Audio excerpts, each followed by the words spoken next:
Hocam bugün size çok ilginç bir soru getirdim. Hayvanlar, insanlar gibi duygular hissedebilir mi? Elbette Deniz.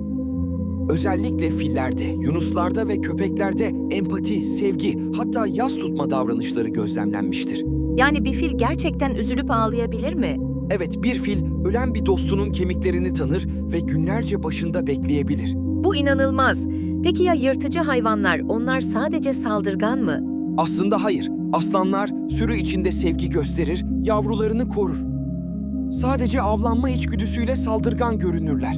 Doğada en zeki hayvan hangisi sizce? Ahtapot, problem çözme yeteneği çok yüksek.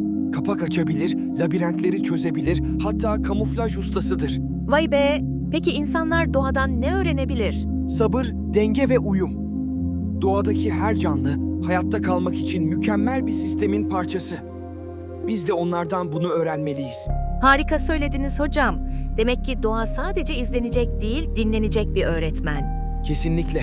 Dinlersen sana her hayvanın bir ders anlattığını fark edersin.